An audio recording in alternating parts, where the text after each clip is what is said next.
이 시편 118편 말씀의 배경에 대해서는 학자들의 이야기가 분분합니다. 이 시편이 그 성전이 재건되던 시기, 무너졌던 그 예루살렘 성전이 재건되던 시기에 기록되었다거나, 아니면 에스라 시대에 기록되었다거나, 아니면은 그 포로기 전에, 잡혀가기 전에 기록되어졌을 수도 있다. 뭐 이렇게 분분하게 이야기를 하고 있지요. 그러니까 시대적으로도 이렇게 정확하게 판명을 낼 수는 없습니다.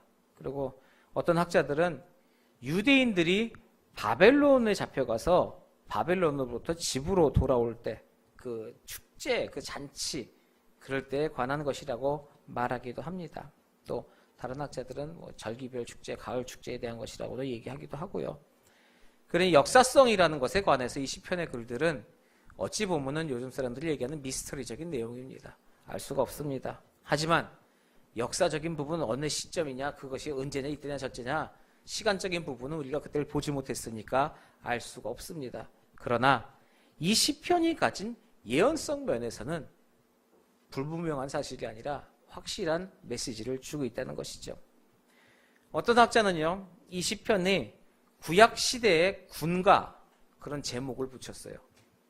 그러니까 확실한 목적과 확실한 내용이 되는 거죠. 행렬을 지어서 나가는 여러 사람들, 여러 사람이 행렬을 지나면서 나가는 그 사람들의 목소리를 위한 노래.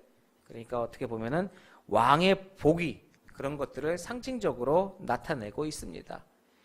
예수님은 아마도요, 그 겟세마네로 가시는 그 길 속에서 아마 이 시편을 예수님께서 노래하셨을 수도 있습니다. 그런 행진적인 부분에 너무나도 은혜로운 내용이 많기 때문이죠. 그리고 어떤 학자들은 주님께서 최후의 만찬 때 그 불렀던 찬양도 아마 이 시편이라고 말하기도 하죠. 그 최후의 만찬 마태복음 26장 30절에 있는 그 내용이 아마 이 시편이 아니었을까 하고 얘기를 합니다. 그러니 이 시편 118편에는요, 신약 성경에서 결국 이 내용의 성취, 이루어지는 것이 예수 그리스도로 통하여서 이루어지게 되는 것이죠. 또 이 시편 118편의 메시지는 주로 메시아 중심으로 전개가 됩니다. 그러니까 이 모든 찬양이 하나님을 향한 찬양이 될 수 있는데 그 안에 메시아 사상이 들어가 있다는 겁니다. 그러면은 이 찬양 시편 118편 오늘 읽은 이 안에서 그러면 어떤 그리스도의 의미가 있는지, 이 안에 어떤 그리스도의 이미지가 있는 것인지 우리가 진정 그 내용을 듣고 우리의 찬양도 이와 같은 찬양이 되어야 한다는 것이죠. 시편 118편 오늘 읽은 말씀 중에 5절부터 7절까지의 말씀을 보면요, 결국 예수님은 돌보시는, 지키시는, 돌보시는 그리스도시다라는 그런 내용이 주제가 나옵니다. 우리가 오늘 어떤 일에 직면하든지 어떤 일을 딱 닥치든지 간에 하나님은, 예수님은 우리를 돌보신다는 것이죠. 오늘 말씀 5절에 내가 고통 중에 여호와께 부르셨더니 여호와께서 응답하시고 나를 넓은 곳에 세우셨도다 라고 말씀을 하십니다. 여기서의 고통이라는 말은요, 좁고 빈틈이 없는 그런 압착된 상태를 이야기합니다. 이제 원어적인 표현으로서요. 이 상태에서 결국 노임받고 자유롭게 탁 풀려나는 그런 상태를 얘기하는 거죠. 여행 같은 데 가면은 우리 침낭 같은 거 잡니다. 침낭에 들어가서 지퍼를 딱 올리고 나면 따뜻하죠. 그런데 이게 따뜻은 한데 뒤척거리려면은 그 안에서 몸을 뒤척이는 게 아니라 붙은 채로 통째로 굴러다녀야 됩니다. 너무 꽉 눌린 상태죠. 옆에 이렇게 칼잠 잔다고 하죠. 좁은 데 놀러 가서 여러 사람이 한 방에 자면은 똑바로 못 자니까 옆으로 세워서 이렇게 앞 사람의 뒤통수를 보면서 이렇게 자는, 그렇게라도 자야 되니까 눕긴 눕지만은 처음에 누워서 잠을 잘 수 있지만은 그 답답함은 이루 말할 수가 없습니다. 그리고 사람들에게 있는 것이 폐쇄공포증, 뭐 그런 것들이 있어서 조그만 공간에 들어가면은, 제가 얼마 전에 MRI를 찍으러 갔다가 정말로 혼났습니다. 답답하다는 얘기 들었지만 그 정도까지인 줄 몰랐어요. 근데 MRI를 찍을 때 못 견디는 사람들이 참 많대요. 10명이면 8명이 못 견딘다고 합니다. 그러면은 미리 얘기를 한답니다. 저 여기 이거 답답해서 못합니다. 그러면 수면을 시켜준대요. 근데 그 얘기를 저한테 안 했어요. 그러니까 들어가는데 30분을 찍어야 되는데 가만히 30분을 있어야 된다니까 뭐 그거 못 있겠습니까? 차를 타고 들어가는데 자꾸 이 사람이 내 몸을 접어요. 이렇게 하고 들어간 것도 아니라 자꾸 팔을 올려보시고요.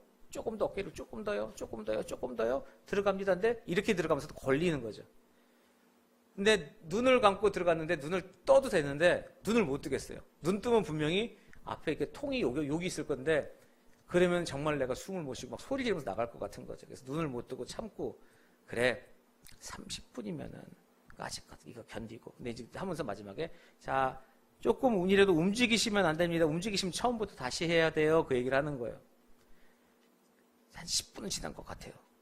근데 이제 못 견딜 것 같죠. 풀어놔야 되는데 소리를 지르고 싶고 그래서 깊은 산속 옹달샘 누가 어서 먹나요? 맑고 그게 1분짜리 노래랍니다. 깊은 산속 후렴까지 해서 쭉 하면은 그 예전에 손 씻기 운동에서 가르쳐 준 건데 그래서 그거를 불렀어요. 한 번 부르면 1분이겠지. 10번은 부른 것 같은데 까먹었어요. 몇 번 불렀는지. 하여간 와, 그 폐쇄 공포증이라는 건 멀쩡한 사람 없습니다. 못 당합니다. 근데 그런 압착의 상태라는 거예요. 누군가 나를 눌리고 우리들을 꼭 그런 공간뿐만이 아니라 우리를 누르는 얼마나 큰 일들이 많이 있습니까? 스트레스 아니면 여러 가지 내가 산적한 문제들 매일매일 쫓기는 일들이 좀 많아요. 직장 속에서의 일, 내가 회사에서 내가 일터에서 겪는 스트레스, 압박감, 또 여러 가지 금전적인 것, 또 여러 가지 인간관계 속에서의 압박감, 그 수많은 것들 그런 곳에서 아주 그냥 눌려져 있는 그런 답답한 곳에서 그곳에서 끌어다녀서 그런 것에서부터 자유롭게 팡 풀어지게 생각만 해도 너무나도 행복할 것 같습니다. 만약에 정말로 그 스트레스가 극심하게 다가든다면은 다른 거 아무것도 안 해줘도 거기서 나를 건져준다고만 하더라도 너무나도 행복할 것 같아요. 근데 오늘 5절 말씀이 바로 그 말씀입니다. 우리가 갖고 있는 모든 것들 내가 고통 중에 여호와께 부르짖었더니 이 압박과 힘든 것에서 부르짖었더니 여호와께서 응답하시고 나를 넓은 곳에 세우셨다는 이곳에서 건져서 나를 이렇게 세우셨다는 말이죠.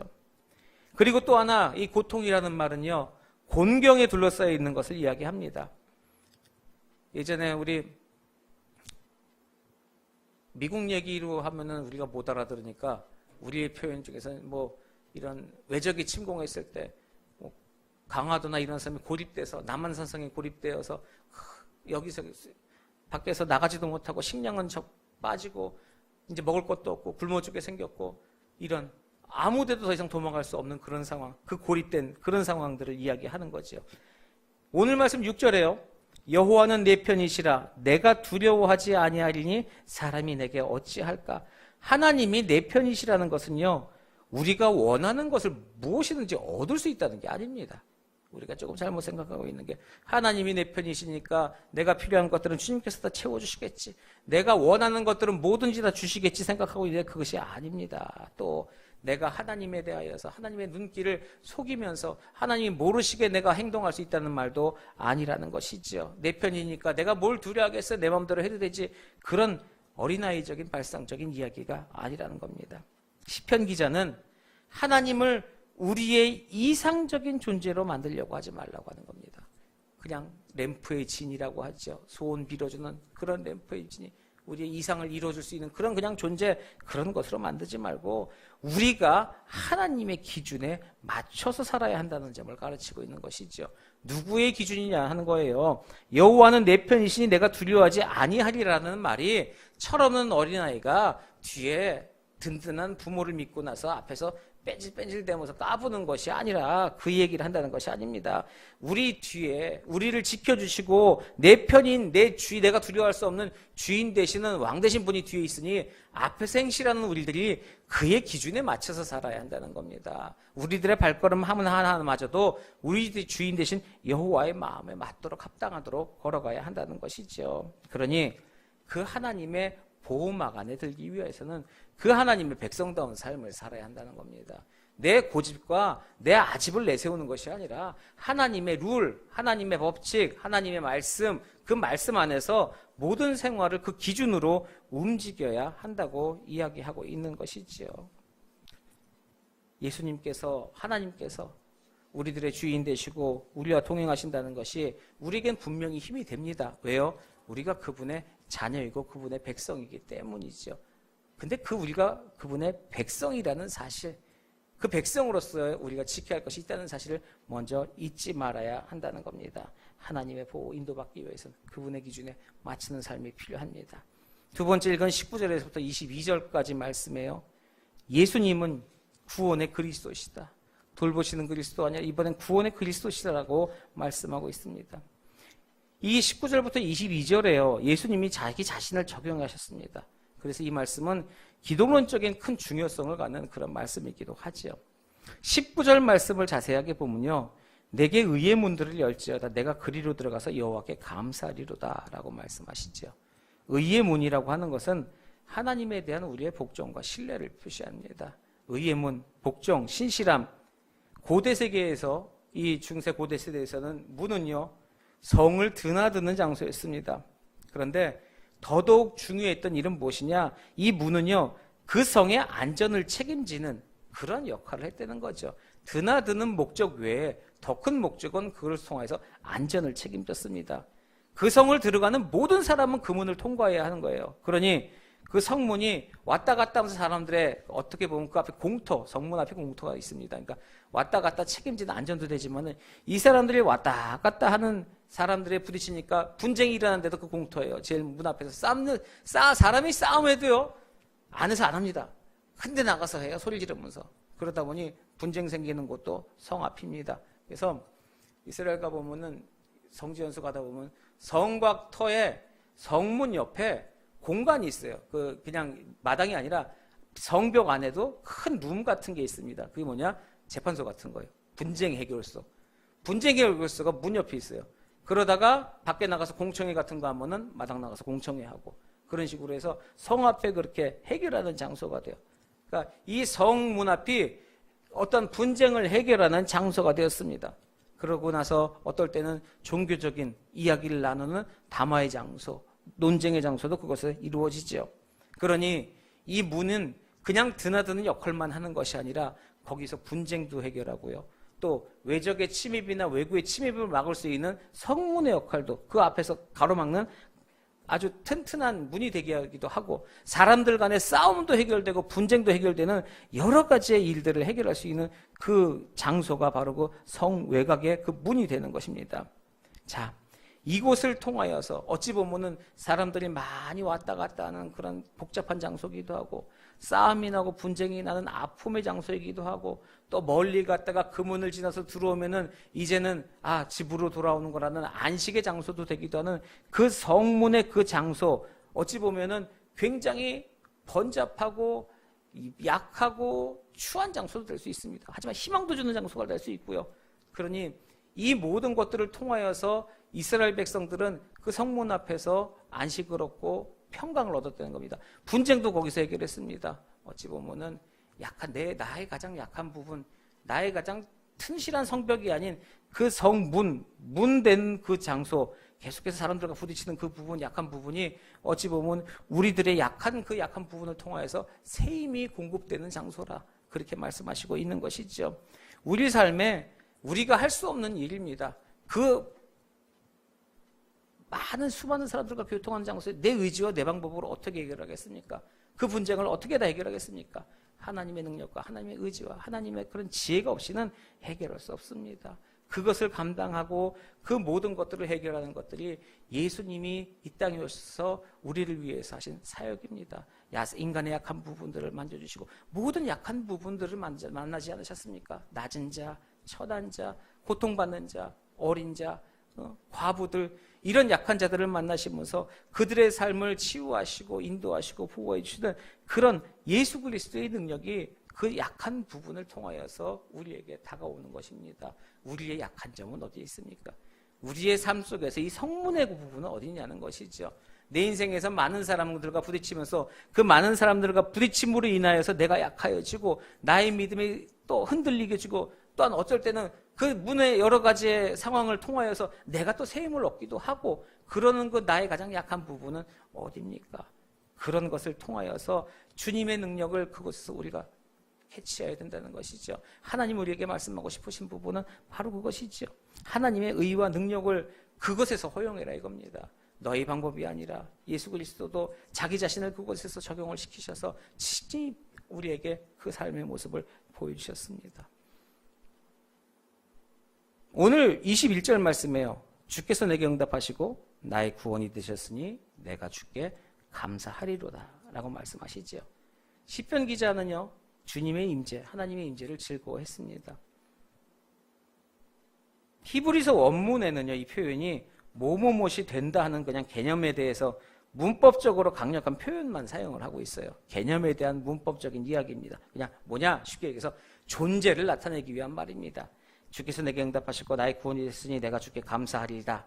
이것이 그냥 주님의 존재, 단지 존재만을 위한 그러한 표현적인 언어로 사용을 하고 있는데, 이 구절에는요, 그렇게 사용하기 위해서는 종종 동사가 생략이 됩니다. 그냥 필요 없이. 근데 이 구절에는 동사까지 포함이 되어 있어요. 이게 더 심각하게 얘기하기보다는 뭐냐, 세세하게 대충 표현하지 않고 모든 표현을 완벽하게 구비한다는 것은 그 이야기를 강조하고 싶을 때 우리가 얘기합니다. 야, 너 나가서 빨래 좀 걷어와. 그냥 그 이야기하고, 지금 비 올 것 같은 날이, 꼭 비가 올 것 같으니까 얼른 가서 빨래 좀 걷어올래라고 표현을 강하는 것은 정확하게 강력하게 이야기할 때 세세하게 우리가 항상 얘기합니다. 지나가면서 설렁설렁 얘기하는 건 별로 중요하지 않죠. 오늘도 마찬가지입니다. 단지 존재만을 나타내기 위한 것이 아니라 존재가 아닌 하나님의 임재, 예수 그리스도의 임재, 하나님의 임재를 표현하기 위하여서 아주 세밀하게 표현하고 있습니다.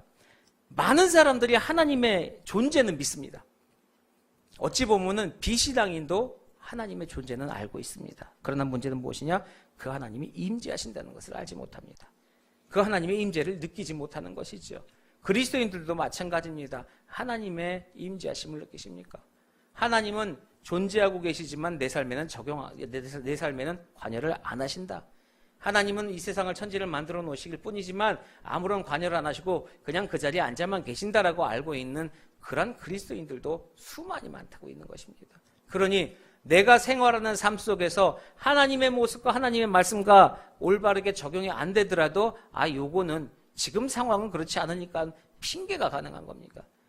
하나님이 지금 이 자리에 함께 안 하시니까, 보이지 않으니까, 나는 안 보이고 하나님은 보이지만 나는 안 보이면 안 계시다고 생각하니까요. 그러니 하나님의 임재를 느끼지 못하니 인생사 모든 것들이 하나님 기준으로 살지 못하는 겁니다. 진정한 구원은요, 그리스도를 통해서 하나님과의 관계에 들어가서 영원한 생명을 선물을 받는 것입니다.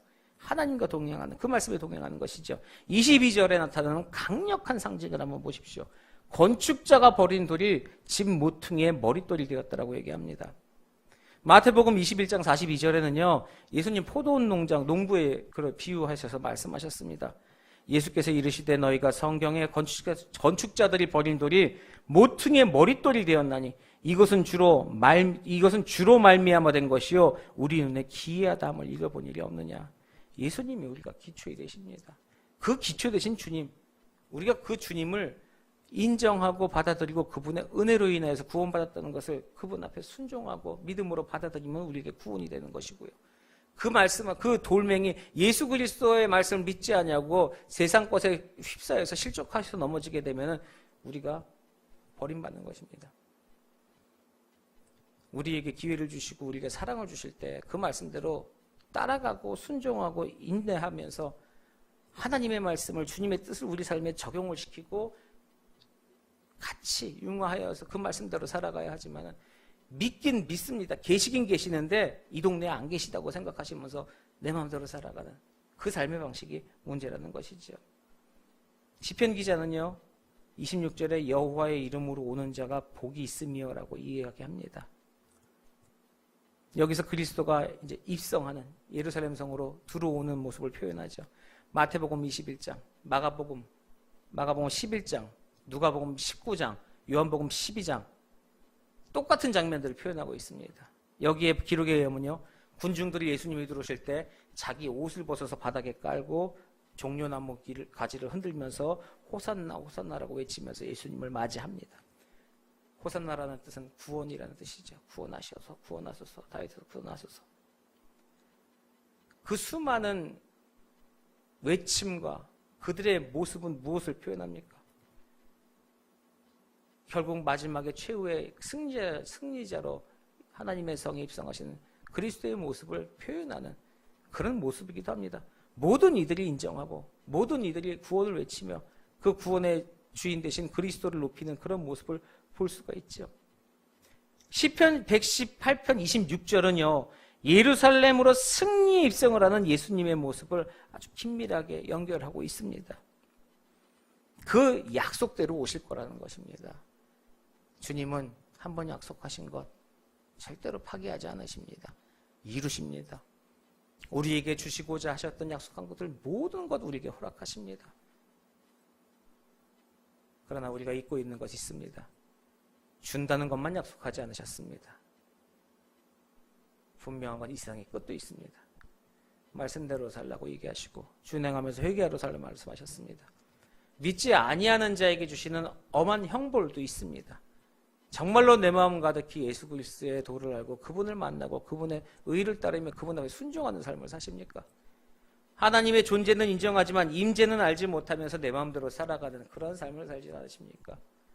주님의 영이 하나님의 영이 내 마음에 임재하셔야 내가 그분의 뜻대로 살 것이 아닙니까? 존재만 생각하고 있다면은 선생님한테 잘 보이는 학생들과 똑같습니다. 선생님이 앞에 계시면 열심히 하고 있지만은 교무실에 계실 때 학생들 모습은 두 가지 모습입니다. 열심히 공부하는 자와 선생님이 없을 때 펑펑대고 노는 친구들. 나중에 차이가 있습니다. 하나님의 임재도 마찬가지입니다. 주님의 존재만 믿고 따라가는 것이 아니라 그 하나님의 임재하심을 우리가 간구하고 진정한 믿음의 반석 위에 우리가 단단한 반석 위에 서야 할 것입니다. 그리고 그 반석에서의 우리들의 마음은 그 예수님의 약속, 하나님의 약속을 믿는 믿음으로 서야 하겠지요. 견고한 반석, 믿음의 반석, 그것은 우리들의 신앙이 되어야 합니다. 우리들의 결정의 근거가 되어야 하는 것이지요. 왜 흔들리십니까? 말씀의 약속은 믿는데 현실은 안 그럴까 봐 그렇지 않습니까? 그렇다면은 한번 실행해 보십시오. 말씀대로 믿고 믿음으로 발을 요단강에 내어놓는 이스라엘 백성들처럼 하나님께서 너의 발을 요단강에 내어놓으면은 내가 그것을 가게 해주겠다라고 말씀하신 그 믿음을 갖고 발을 한번 내디뎌 보시고 그리고 주님께서 갈라주시는 그 기적의 현장을 체험하신 후에 하나님이 말씀하실 때 하면 되는구나. 그 다음에 또 너무 오버해서 달려가면 안 됩니다. 기도하면 말씀 따라 살아갈 수 있는 그런 말씀에 신실한 그런 반응할 수 있는 믿음의 반석에 굳건한 그런 성도님들 되시기를 주님의 이름으로 축원합니다. 의뢰가 아니라 아뢰십시오입니다. 하나님을 믿고 하나님을 의지한다면은 그분에게 매달려야 하는 겁니다. 내 생각대로, 내 마음대로, 내가 아니라고 생각하고, 이거는 내가 생각해도 아니야, 이거는. 이건 저 인정할 수 없어. 그건 내 생각입니다. 내가 해결할 수 없는 문제가 생기면 하나님께 아뢰십시오. 당연히 하나님께 아뢰어야죠. 하나님께서만 해결하시는데요. 근데 왜 하나님께 아뢰는 순서가 왜 맨 뒤로 가냐 이거죠. 일단 인간적으로 해볼 방법 다 해보고 마지막에 하나님께 아뢰는. 그러니 매번 우리를 마음고생만 할 뿐입니다. 아뢰십시오. 붙드십시오. 우리가 붙잡아야 될 것은 하나님 옷자락밖에 없습니다. 그리스도의 옷자락밖에 없습니다. 세상의 부귀영화와 내가 알고 있는 끈을 잡고 있는 것이 아니라 그 하나님의 옷자락을 붙잡고 그 옷자락 매달려서 기도하면서 주님 나를 보고 살펴주시옵소서라고 그분께만 의지하며 나아가야 한다는 것이지요. 사랑하는 성도 여러분, 주님께서 말씀하시는 귀한 비전과 귀한 마음이 있습니다. 어떤 일들 행하기 전에 분명 기도로 시작해야 되는 것이 맞지만 기도로 시작해서 기도로 끝나는 그 마음이 하나님의 마음을 듣기 위한 기도와 간구가 되어야지 내가 하고 싶은 것을 구하는 그러한 타령조의 기도가 되어서도 안 될 것입니다. 그러니 우리 모두가 다 하나님이 원하시는 그 귀한 믿음의 반석 위에 굳건히 섭시다. 그래야 해서 어떠한 우리를 흔드는 그런 세상의 손길이 있더라도 거기 넘어지지 말고 정말 하나님의 음성만 듣고 하나님께서 말씀하신 그 길로만 따라가는 그리하여서 정말 믿음의 의로운 꽃을 필 수 있는 그런 성도님들 되시기를 주님의 이름으로 축원합니다. 기도하겠습니다.